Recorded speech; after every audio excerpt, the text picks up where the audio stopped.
So in this video, we're going to be plotting the points and drawing the graph of x plus y equals 3. Now, this is different to what we've had to deal with before, in the sense that all of those were y equals 3x take away 2, or y equals x take away 4, okay? Where you had y equals some function of x, okay? So you could substitute the x in and get the y out easily. With this is what we refer to as an implicit equation, okay? And what that means is that you've got these x's and y's on the same side, in this case, of the equation. And it makes finding the values of y quite difficult if you want. If you've got the values of x, finding the y's can be a little bit more challenging. There's two ways you can really go about this. The first way is deal with it as it is. And in the majority of cases, I expect people will do that. The second method would be to rearrange it into y equals mx plus c form. So you could do that. So with this one, it's quite straightforward that you would say, let's say we've got x plus y equals 3. If you subtract x from both sides, this becomes y equals 3 take away x. And now it's in a format where you can just substitute values of x into that and get your values of y out. Sometimes that will be easier to do. Sometimes it might be a bit more of a hassle. Okay? So it's really up to you.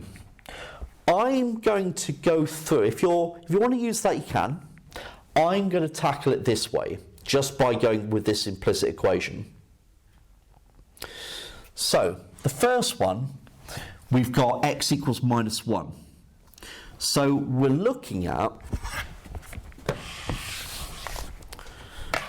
minus 1 plus something is 3. Now, minus 1 plus 4 is 3, isn't it? So y would have to be equal to 4. Now, you know how I just showed you that you could rearrange that? Essentially, that's what you're doing here, isn't it? To solve the equation, you're going, well, if I add 1 to both sides, I get y equals 4. You don't have to think of it like a puzzle of what's the y. You can rearrange the equation into the format that will help you. So for the next one, when x is 0, you'll have 0 plus y is equal to 3. Well, clearly 0 is gone, and you just have y equals 3. So you don't need to do anything fancy with that one. Now, when x is 1, you've got 1 plus y is equal to 3. So you can either think of that as 1 plus something is 3, so y is 2, or you can subtract the 1 from both sides. Okay? Now, at this point, you can continue going through there. At this point, you might go, well, actually, having worked through the other questions, I spotted that there was a sequence. It was a sequence of values. And in this sequence, you're subtracting 1 each time. So actually, we've got 4, 3, 2. So the next one's going to be 1. Then it's going to be 0. Then it's going to be minus 1. Okay? And that is the case. And that is shown that would have to be the case by looking again at that rearranged form. So take the x from both sides. Now, you can either think of it like that, or that's the same as writing this.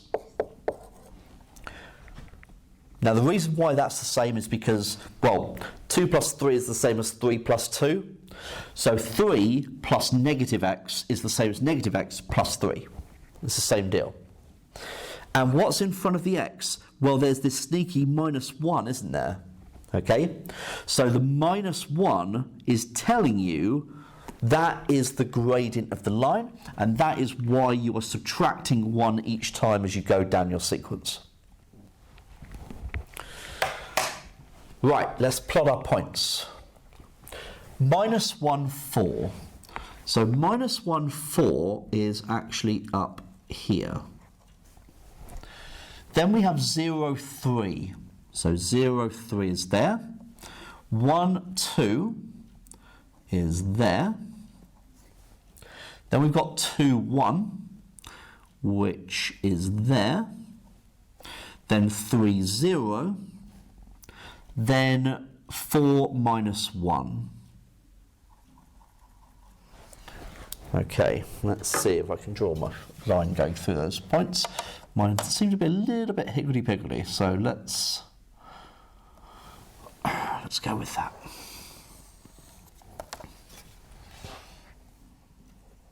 Okay, and so there is my line. And so that is the line x plus y equals 3, or y equals minus x plus 3. As you can see, the y-intercept is 3, and you're going 1 along, 1 down, 1 along, 1 down. That's because the gradient is -1.